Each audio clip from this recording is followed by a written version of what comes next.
TikTok. Egaa video kana keessatti kan isinitti agarsiisu akkaataa ittiin TikTok irraa qarshii argachuu dandeessan isinitti agarsiisa. Karaalee 9 kan TikTok irraa qarshii ittiin hojjechuu dandeessan video kana keessatti ni argattu. Egaa dhaggeeffattoota koo yeroo keessan TikTok irratti video adda addaatiin bashannanuudhaan akkasumallee video adda addaa ilaaluudhaan siyaasa irratti wantoota adda addaa liivii irra seentanii namoota wajjin haasa'uudhaan tapha adda addaa ilaaluudhaan kana qofaan yeroo keessan gubuu hin qabdan. Karaalee anamma isinitti agarsiisu 9 kanatti fayyadamuudhaan TikTok keessan irraa qarshii hojjechuu ni dandeessan.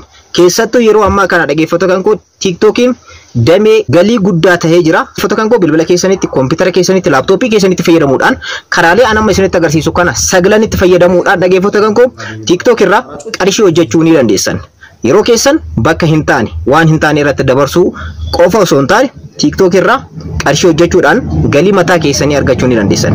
Karaalee 9 kan TikTok irraa qarshii hojjechuu dandeessan video kana keessatti ni argattu. Nageenya isin daganne. Assalamu alaikum warahmatullahi wabarakatuh. Ashama akkam jirtan dhaggeeffattoonni YouTube channel Soofuma Raap. Bakkuma jirtanitti nageenyi kan koo kan jaalalaa fi kan kabajaa isin haadha qabeecha. Warroonni yeroo jalqabaatiif gara YouTube channel kanaatti dhuftan YouTube channelin kun YouTube barnootaati waan ta'eef subscribe gochuudhaan gara maatiiwwan keenyaatti dabalamaadha. Video kana immoo like, share gochuudhaan hiriyoota keessaniin dhaqqabaadha. Amma gara video keenya kanarratti ceena. Video har'aa keessatti kan isinitti agarsiisu dhaggeeffattoota koo TikTok irraa karaalee ittiin qarshii hojjechuu dandeessan 9 isinitti agarsiisa. Karaalee 9 kanatti fayyadamuudhaan TikTok keessan irratti ilaaluudhaan yookaan immoo video adda addaa irra seenuudhaan namoota wajjin haasa'uu qofaan yeroo keessan gubuu osoo hin taane TikTok keessan qofatti fayyadamuudhaan akkaawuntii mataa keessanii banattanii qarshii irraa hojjechuu ni dandeessan. Akkaawuntii akkaataa ittiin banachuu dandeessan kanaan dura viidiyoo isiniif hojjedhe jira. Viidiyoo sana ilaaluudhaan akkaawuntii TikTok kan mataa keessanii banachuu dandeessan. Erga akkaawuntii mataa keessanii banattanii immoo karaalee anamma isinitti agarsiisuudhaaf deemu 9tu jira. Karaalee 9 kanatti fayyadamuudhaan karaalee 9 kana keessa tokko yookaan 2 yookaan 3 yookaan 9 isiniif ta'uu ni danda'u jechuudha. Karaalee kanneen itti fayyadamtanii qarshii hojjechuu ni dandeessan. Karaaleen kunniin dhaggeeffattoota koo karaaleen TikTokin ittiin isiniif kafalu 9 kunniin kan murtaa'u akkaataa biyyoota itti isinitti argamtanii. Fakkeenyaaf biyya keenya Itoophiyaa keessatti karaalee 9 kun hunduu kan kafalanis jiru kan hin kafalles jiru. So biyyoonni isinitti argamtan illee murteessaadha. Lammaffaa immoo bakka isinitti argamtan. Bakki isinitti argamtan neetworkii gahaa hin taane kan qabutti jira waan ta'eef anis murteessaadha. Sadaffaa immoo maatii isin horatan yookaan filoora isin qabdan. Namni filoora 1000 qabu yookaan 500 qabu wantoota kanneen hundayyuu hojjechuu dhabuu danda'a. Garuu filoora keessan guddifachuudhaan yookaan maatii keessan guddifachuudhaan wantoota kanneen 9 irraa karaalee kanneen 9 irraa qarshii hojjechuu ni dandeessanii jechuudha. Egaa karaaleen kunneen 9 eenyudha? Akkamitti itti fayyadamtu ka jedhu viidiyoo kana keessatti ni ilaalla. Viidiyoo kana like gochuudhaan jalqaba. Tokkoffaa irratti kan argannu live giftidha. Live irra seenuudhaan giftiiwwan adda addaa walii kennuudhaan karaalee ittiin argatanidha TikTok irratti. Fakkeenyaaf namoonni geemii taphatan ni beeytanii namoonni 2 geemii ni taphatu. Akkuma asirratti argartan jechuudha. Geemii yeroo taphatanitti giftii adda addaa hiriyoota keessan namoota isin beektan namoota isin dinqisiifatan irraa argachuudhaan giftiidhaan sanii immoo walitti sassaabachuudhaan dhaggeeffattoota koo qarshii gaarii hojjechuu dandeessan. Akkanumallee geemiidhaan geemii ni taphatu. Geemii sana irratti namni injifate qarshii gaarii argachuu ni danda'a jechuudha. Kana baay'een keessan ni beektanii. Live giftiin TikTok irratti baay'ee murteessaadha. Namoonni baay'een geemii adda addaa taphachuudhaan kan itti wal mo'atan, kan itti wal qaxxaan akkanumallee qarshiilee kan irraa hojjetan waan ta'eef baay'een keessan ni beektan. Kana qofaa miti dhaggeeffattoota koo. TikTok keessan irratti akkaawuntii keessan irratti liivii seenuudhaan barnoota adda addaa barsiisuudhaan akkanumallee siyaasa irratti ta'uu danda'a, karaa amantiitiin ta'uu danda'a, karaa kamiiniyyuu wantoota adda addaa haasa'uudhaan dubbachuudhaan barsiisuudhaan dhaggeeffattoota koo namoonni isin dhageeffatan sunniin immoo liivii irratti qarshii isiniif kafalu. Qarshii isa walitti sassaabachuudhaan giftiiwwan namoonni isiniif kennan kun gara qarshiitti ni jijjiiratan ergasii immoo qarshii gaarii hojjechuu ni dandeessanii jechuudha. Karaan tokkoffaan live giftidha jechuudha. Lammaffaan immoo video gift kan jedhamudha. Video namoota bashannansiisu, kan namoota kolfisiisu, kan namootni irraa baratan video post gootan TikTok akkaawuntii keessan irratti ergasii immoo namoonni video isin post gootan kana jaalatan sirriitti dinqisiifatan giftii isiniif kennu jechuudha. Kanaafiyyuu karaa lammaffaadha. Video giftidha jechuudha. Giftii namoonni video isin hojjetan sana irratti giftii adda addaa isinii kennuudhaan giftii isa walitti sassaabachuudhaan qarshiidha. Qarshii san baafachuudhaan qarshii gaarii irraa argachuu ni dandeessanii. Viidiyoo mimmiidhagaa ta'e kan nama tapsiisu kan viidiyoo baay'een keessan ni argatanii TikTok irratti viidiyoo nama gammachiisu kan nama tapsiisu kan nama kofalchiisu diraamaa adda addaa wantoota barbaadan irraa jechuudha. TikTok irratti viidiyoo gabaabaa ni hojjettu ergasii post gootu namoonni viidiyoo san jaalatan immoo isiniif giftii ni kennu. Giftiin kun akka tippiitti tippiin kun immoo isiniif galiidha jechuudha. Sadaffaa irratti immoo dhaggeeffattoota koo Creativity Beta Program ka jedhamu kan dhiyoo keessatti TikTokiin gallakkisedha. Inni kun dhaggeeffattoota koo Creator Fund ka jedhamu ture kanaan dura yookiin matama isaatii dhaggeeffattoota koo namoota fund kan godhutu ture. Filoora 100 ol namoota qabaniif ture. Amma immoo kun garamitti jijjiirame jechuudha. Creativity Beta Program gara jedhamu kanatti jijjiirame TikTokiin matammaan isaa jechuudha dhaggeeffattoota koo. Filoora nama 100 ol yoo kan qabaatan tahe namoonni baay'een akkaawuntii keessan irra ni jiru yoo ta'e dhaggeeffattoota koo carraa kanatti fayyadamuu ni dandeessanii. Keessattuu namoonni biyyoota 5 amma isinitti himu kana keessatti argamtan wantoota kana hojjechuu ni dandeessan. Beeksifni akkuma YouTube irratti viidiyoo gallakkiftanii beeksifni adda addaa irratti ni adeema. Achirraa immoo kaffaltii isiniif kafala YouTubein jechuudha. TikTokiin illee viidiyoo isin gallakkiftanii yookaan viidiyoo daqiiqaa tokko olii gallakkiftanii viidiyoo sana irratti immoo beeksifni adda addaa ni adeema. Beeksisa sanarraa immoo isin galii argattanii jechuudha. Galii kanarraa dhaggeeffattoota koo beeksisa achirra adeemurraa TikTokii fi isin addaan qoodamtanii jechuudha. Kun biyya keenya keessatti hin hojjetu. Biyyoota 5 keessatti hojjeta. Biyyoota kanneen isinitti hima. Tokkoffaa warroota Biraazilitti argamtanii fi lammaffaa biyyoota Awurooppaa keessatti namoota argamtanii fi sadaffaa immoo biyyoota Ameerikaa keessatti namoota argamtanii fi afuraffaa immoo Jaapaan keessatti namoota argamtaniif akkanumallee dhaggeeffattoota koo South Korea keessatti namoota argamtaniif carraa kanatti fayyadamtanii dhaggeeffattoota koo viidiyoo poostii gootuun video post gootan sanarratti immoo beeksifni ni adeema. Ergasii immoo TikTokiin kaffaltii isiniif kafalaa jechuudha. Karaan sadaffaan isa kanaadha. Karaan afuraffaadhaa immoo subscription ka jedhamudha. Karaan kun dhaggeeffattoota koo namoonni ofii isaaniitii heeyyamanii kaffaltii kafalanii viidiyoo keessanii daawwatu. Viidiyoo miidhagaa ta'e bareedaa ta'e post ni gootu. Subscription kanarratti jechuudha post ni gootu. Viidiyoo kana immoo namoonni sun dhaggeeffattoota koo ni jaalatan. Sirriitti ittiin bashannanuu barbaadan waan ta'eef kaffaltii isiniif kafalu. Viidiyoo bareeda miidhagaa ta'e kan nama tapsiisu, kan nama kofalchiisu, kan nama gammachiisu ta'uu danda'a. Viidiyoowwan sanii ni hojjetanii post gootanii TikTok akkaawuntii keessan irratti ergasii immoo namoonni kaffaltii isiniif kafalu. Kaffaltii san kan murteessu isin mataa keessanidha. Viidiyoo san irratti namni $2 kafalee akka seenu jechuu dandeessanii namoonni viidiyoo san daawwachuu barbaadan hundi isaaniitiyyuu $2 kafaluudhaan ni seenu. Isin immoo viidiyoo san achirratti post ni gootu. Namoota irraa immoo $2 kana walitti sassaabachuudhaan qarshii gaarii argachuu ni dandeessanii. Kanaanis TikTokiidhaan addaan qoodamtanii qarshii bareedaa ta'e hojjechuu ni dandeessan. Karaan afuraffaadha. Isa kanaadha. Subscription. Shanaffaa. Inni shanaffaan immoo dhaggeeffattoota koo TikTok Shop for Creator ka jedhamutti jira. Kunis dhaggeeffattoota koo TikTokii keessan irratti sitingii keessatti isiniif dhufa. Biyyoota itti hojjetu jira. Biyya keenya keessatti already hin hojjetu. Biyyoota tokko keessatti ni hojjeta. Namoonni sitingiin kun isiniif hojjete isee kana on godhachuudhaan irraa fayyadamuu ni dandeessan. Inni kun aayidiyaan isaa maalidha kan jedhu isin taa'imuu dhaggeeffattoota koo. Baay'een keessan akkuma beektan damee yeroo ammaa kana kaampaaniiwwan adda addaa warshaawwan adda addaa beeksisa ittiin adeemsisan keessaa tokko TikTokidha. TikTok irratti beeksifni kaampaaniiwwan adda addaa argitan yoo ta'e akkanumallee warshaalee adda addaa meeshaalee isaanii kan irratti beeksifatanidha. Inni kun maalidha dhaggeeffattoota koo filoora 10,000 ol yoo horatan filoora yookaan maatii 10,000 ol erga akkaawuntii keessan kan TikTokii irratti horatanii booda biyya dhaggeeffattoota koo inni kun jechuudha sitingiin kun on tahe keessatti yoo jiraatan qarshii irraa hojjechuu dandeessan. Kana jechuun akkamiidha dhaggeeffattoota koo kaampaaniin tokko yookaan immoo warshaan tokko TikTokiidhaaf jechuudha TikTokiidhaaf kaffaltii ni kafala. Ergasii immoo TikTokiin dhaggeeffattoota koo namoota isin qabdan yookaan maatii isin horatan filoora isin horatan ilaaluudhaan ergasii immoo aktiif isiniif godha sitingiin kun biyya hunda keessatti hojjetu. Ergasii immoo ishee on godhatanii ergasii immoo dhaggeeffattoota koo viidiyoo isin post gootan irratti yookaan immoo sekendii 10 fi sekendii 5 waa'ee kaampaanii isanii waa'ee kaampaanii tokko ni beeksifta. Beeksisa ni gallakkisa. Eenyu jechuudha TikTokiin. Ergasii immoo dhaggeeffattoota koo kaampaaniin sun TikTokiidhaan waliigaltee waan qabuuf beeksisni isaa viidiyoo keessan irratti ni adeema waan ta'eef TikTokiin isiniif kaffaltii ni kafala. Beeksifni immoo viidiyoo isin post gootan irratti ni adeema jechuudha. Karaan kun karaa baay'ee murteessaadha. Kan biyya keenya keessatti hojjetu. Biyya keenya keessatti akkuma baay'een keessan beektan kan hojjetu kaampaanii tokko bira ni dheeyxanii yookaan immoo warshaa tokko bira dheeyxanii ergasii viidiyoo gabaabaa tokko ni hojjetanii kaffaltii isaan already harkatti isiniif kafalu. Ergasii beeksisa sekendii 10 daqiiqaa tokko ta'uu danda'a.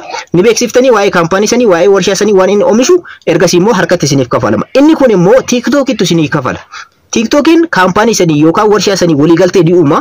Ergasii immoo TikTokiin akkaawuntii keessan irratti yookaan immoo viidiyoo isin post gootan san irratti beeksifni kun akka adeemu ni godha. Beeksifni inni adeemsisu kun viidiyoo keessan irratti waan ta'eef immoo TikTokiin isiniif parsantii muraasa kaffaltii isiniif kafala. Ergasii immoo isin kaffaltii ni argattanii jechuudha. Karaan inni murteessaa ta'e isa kanaadha. Isa kanatti illee fayyadamaadha. Karaan jaffaan TikTokiin isiniif kafalu immoo dhaggeeffattoota koo TikTok Series ka jedhamudha. TikTok Series kanarratti immoo viidiyoo barbaachisaa ta'e yookaan immoo namoonni jaalatan namoonni itti gammaduu danda'an tokko ni hojjetan. Ergasii immoo TikTok series kanarratti mataa isaatiin setting mataa ofii qaba. Achirratti video post gootan. Video isa post gootan san immoo hangam akka isiniif kafalamu isintu murteessa. Ergasii immoo dhaggeeffattoota koo video keessan kana ni gurgurattanii jechuudha. Kanaafis namoonni video kana isin post gootan TikTok series kanarratti post gootan ilaaluudhaaf seenan qarshii isin murteessitan doolaara 5 ta'uu danda'a, doolaara 10 ta'uu danda'a, 3 ta'uu danda'a, 1 ta'uu danda'a murteessaan isini. Ergasii immoo namoonni video san daawwachuu barbaadan TikTok series kana irra seenanii qarshii ofii isaanii irraa yookaan akkaawuntii mataa isaanii irraa gara keessanitti qarshii san isiniif dabarsu. Qarshii sun direct gara akkaawuntii keessanitti ni seena. Ergasii immoo video keessan san ni daawwatu jechuudha. Kanaafiyyuu wanti isin gochaa jirtan TikTok keessan irratti isa kana sirreeffachuudhaan dhaggeeffattoota koo video keessan ni gurgurattanii jechuudha. Videoon kun daqiiqaa 10 ta'uu danda'a, daqiiqaa 5 ta'uu danda'a, daqiiqaa 20 ta'uu danda'a. Daqiiqaa keessan dheeressitanii video post ni gootan. Kunis namoota yookaan immoo filoora baay'ee yoo horattanidha kan ta'uu danda'u.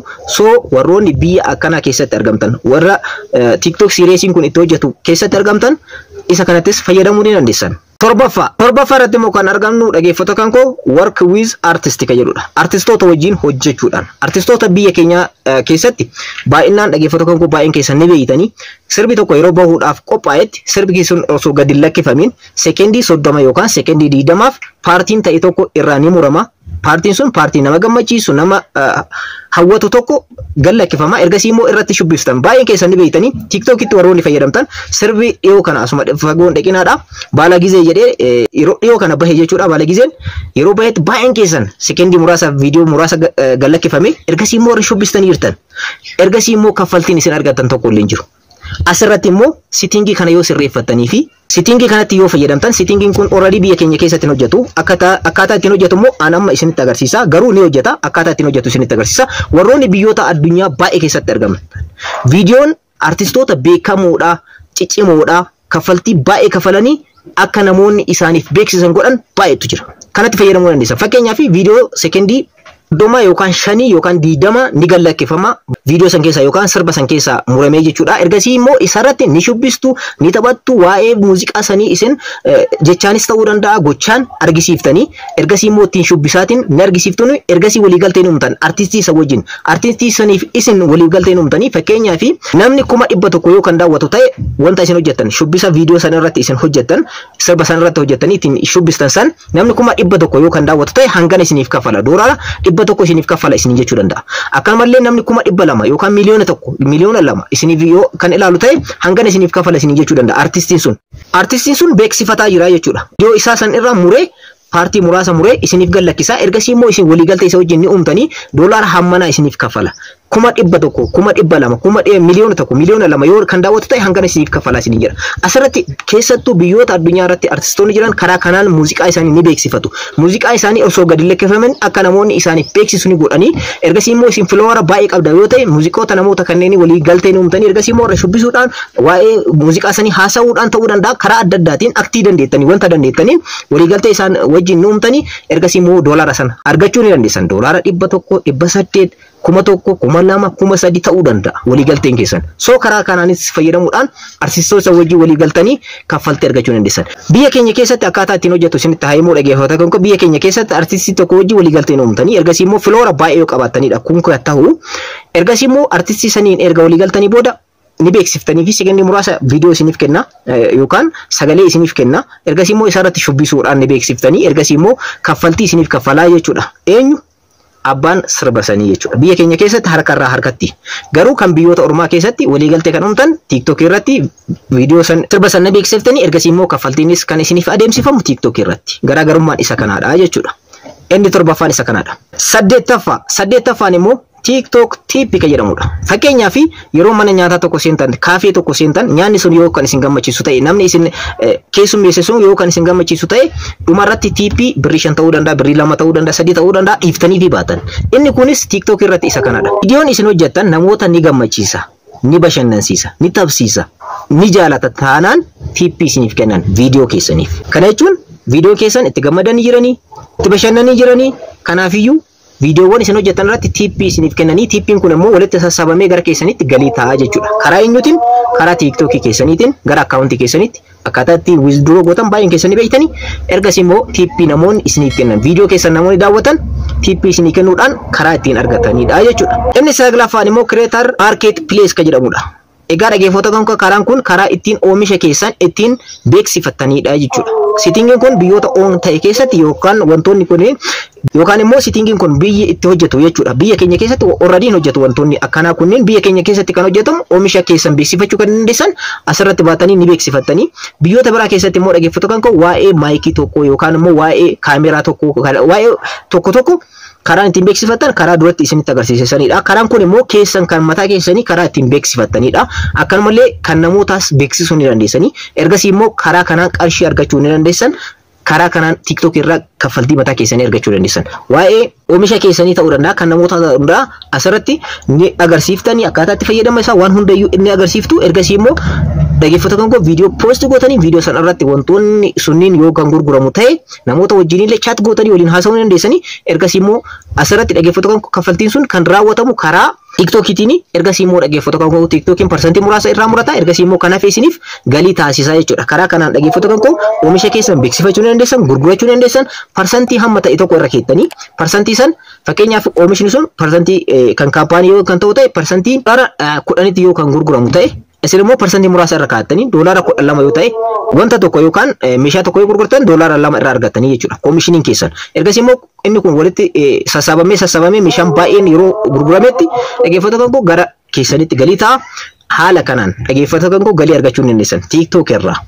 Egaa dhaggeeffattoota kan karaa an amma isinitti agarsiisa sagalan kanatti fayyadamuudhaan TikTok keessanitti qarshii hojjechuu ni dandeessan. Karaalee sagalan isinitti agarsiisee jira. Karaalee kanneen sagalanitti fayyadamuudhaan dhaggeeffattoota kan qarshii hojjechuu ni dandeessu. TikTok irratti viidiyoo adda addaa ilaaluudhaan yeroo keessan osoo hin gubiin karaalee an amma isinitti agarsiisa sagalan kanneen keessaa muraasni Itoophiyaa keessatti ni hojjetu. Ergasuu keessattuu liiv irra seentanii waa'ee siyaasaa waa'ee adda addaa namoota barsiisuudhaan wantoota baay'ee irratti amantii ta'uu danda'a wantoota baay'ee irratti liiv irra yeroo seentan namoonni giiftii akka isiniif kennan gochuudhaan tapha adda addaatiin akkuma duratti isin jedhe geemii adda addaa namoota wajjin taphachuudhaan yeroo mo'attanitti kennaan namoonni isiniif kennan hiriyoonni keessan namoonni isin jaalatan isiniif kennan sun gara keessanii galii ta'a. Inni kun biyya keenya keessatti ni hojjeta.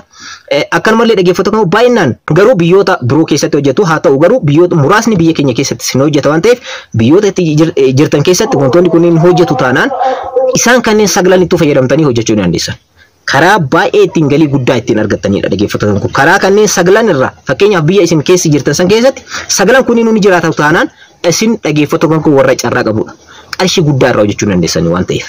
Tippii kurnaffaadha isinitti hayyamuu dhaggeeffattoota kun kan hojjetu biyya keenya keessattis ta'uu danda'a biyya alaa keessatti warroota argamtaniifis hojjechuu ni danda'a. Kun immoo dhaggeeffattoota kun maatii guddaa erga horattanii booda filoora baay'ee erga horattanii booda kaampaanii tokko yookaan immoo warshaa tokko bira ni dheeyxanii qaamaan jechuudha. Viidiyoo ni waraabdanii viidiyoo daqiiqaa tokko ta'uu danda'a sekendii 30 ta'uu danda'a ni waraabdanii duraan dursitanii kaampaanii sana yookaan immoo warshaa sana waliigaltee erga uumtanii booda akkaataa ittiin kaffaltii isaanii isiniif kafalanillee erga waliigaltee uumtanii booda waa'ee kaampaanii saniin asirratti ni TikTokii keessan irratti ni beeksiftan. Ergasii immoo kaffaltii isaanii irraa harkatti argachuu ni dandeessan.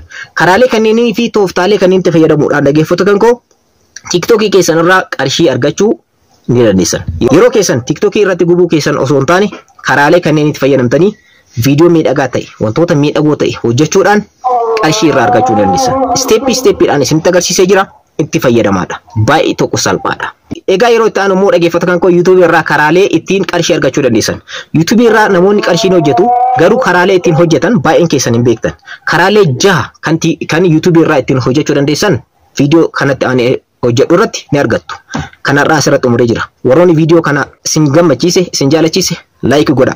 Warroonni hanga ammatti maatii YouTube chaanaalii kana hin ta'in immoo subscribe gochuudhaan gara maatiiwwan keenyatti dabalamaadha. Yeroo biraa barnoota biraatti walitti deebina. Horaa bulaa.